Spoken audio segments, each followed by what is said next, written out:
పుణ్యమూర్తుల దివ్యగాథల నుంచి ఈరోజు శిబి చక్రవర్తిని గురించి తెలుసుకుందాం. శిబి చక్రవర్తి కథ చాలా చిన్నదే, మనకు తెలిసిన భాగమే ఇందులో కూడా ఉంది, అదనంగా ఏమీ లేదు.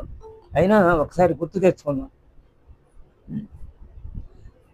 మొదట్లో శిబి చక్రవర్తి అనే రాజు ఉన్నాడు.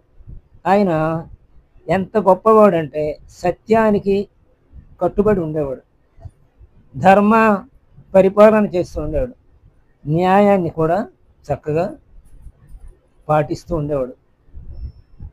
అలా రాజ్యపాలన చేస్తూ ఉండగా ధర్మం ఆయన రాజ్యంలో 4 పాదాల ఉంది. అది చాలా గొప్ప విషయం కదా. 4 పాదాల ధర్మం నిలబడి ఉంది అంటే అది కృతయుగ ధర్మం అన్నమాట. అయితే ప్రజలు కూడా ఆయన మార్గంలోనే ప్రయాణిస్తూ ఉన్నారు.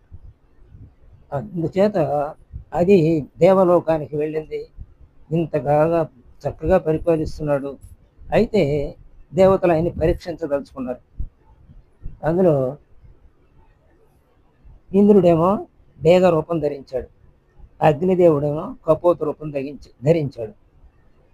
కపోతాన్ని తరుముకుంటూ డేగ వస్తుంది. ఈ కపోతం ఏం చేసిందంటే భయపడింది. అంటే కపోత రూపంలో అగ్నిదేవుడు ఉన్నాడు కదా, ఈ కపోతం భయపడుతూ శిబి చక్రవర్తి దగ్గరికి వచ్చేసింది. ఆయన ఒడిలో వాలింది. దాని భయాందోళనలు గమనించాడు శిబి చక్రవర్తి. చేతిలోకి తీసుకుని చక్కగా నిమిరాడు.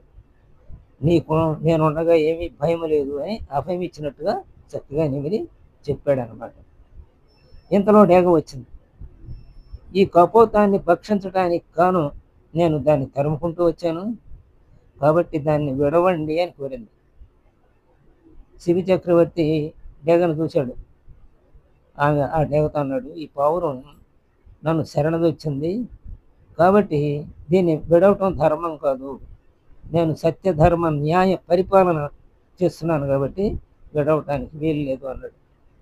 అప్పుడు డేగంది, ప్రకృతిలోనే భగవంతుడు కపోతాన్ని నాకు ఆహారంగా ఇచ్చాడు, అలాంటి దాన్ని చంపి తినే హక్కు నాకుంది, మరి నీవు ఇలా ఆపటం ధర్మ విరుద్ధం కదా అని.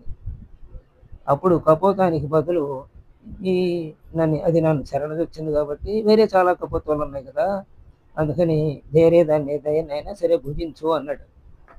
వేరే దాన్ని ఎందుకు భుజించాలి? నేను తరుముకుంటూ వచ్చింది దీన్ని, ఇదే నా ఆహారం, దీన్నే నేను తీసుకుంటా, అంతవరకే. ఇది నాకు, నీ కోరిక నాది, నువ్వు కాదనటానికి వీలు లేదు, నువ్వే ధర్మ విరుద్ధంగా ప్రవర్తిస్తున్నావు అన్నది. అప్పుడు సంకటంలో పడ్డాడు శిబి చక్రవర్తి. అయితే ఓ పని చేస్తాను, ఆ కపోతం ఎంత బరువు ఉందో అంత బరువు మాంసం నా దగ్గర నుంచి తీసిస్తాను అన్నాడు. దానికి అది ఒప్పుకుంది డేగ. సరే, ఒక తాసు తెప్పించారు. ఆ తాసులో ఒక పక్కన ఒక సిప్పిలో కపోతాన్ని పెట్టారు. రెండో వైపు తన తొడ మాంసం కోసి దాంట్లో వేస్తున్నాడు. ఎంత కోసి వేసినా అది ఆ కపోతం బరువుకు సరిపోట్లా. ఇక తనకి అర్థమైంది, ఇక వేరే మార్గం లేదు అని ఆయనే ఆ తాసులో కూర్చోవటానికి వచ్చాడు. ఏది రక్తం కారుతూ ఉన్నా, అంత బాధగా ఉన్నా తానే వచ్చి ఆ త్రాసులో కూర్చున్నాడు. అప్పుడు ఇక ఆయన దాతృత్వ బుద్ధిగా, అంటే తానే తనని సమర్పించుకోవడానికి సిద్ధమయ్యాడు అన్నమాట. సర్వస్వార్పణ. ఎప్పుడైతే సర్వస్వార్పణ చేయటం జరిగిందో అప్పుడే భగవంతుని అనుగ్రహం కలుగుతుంది. కాబట్టి ఏ మూల ఇంకో కోరిక ఉండకూడదు. అందుకని సర్వధర్మాన్ పరిత్యజ్య మామేకం శరణం వ్రజ అహంత్వా సర్వ పాపేభ్యో మోక్షయిష్యామి మా శుచః. అన్ని ధర్మాలని వదిలేసి నన్నే శరణు వేడు, అప్పుడు నిన్ను ఈ పాపములను క్షమించి నేను నీకు ముక్తినిస్తాను అని చెప్పాడు కదా. అలాగే శరణాగతి అంటే ఎలా ఉండాలంటే ఏ సంశయము లేని శరణాగతి స్థాయి రావాలన్నమాట. అందుకనే తనని తాను సమర్పించుకున్నాడు ఇక్కడ. అలాగే తన మనసులో ఇంకొక ఆలోచన లేకుండా ఆ భగవంతుని భావనే మన మనసులో ఉన్నప్పుడు మనకి ఆ భగవద్ అనుగ్రహం లభిస్తుంది అని.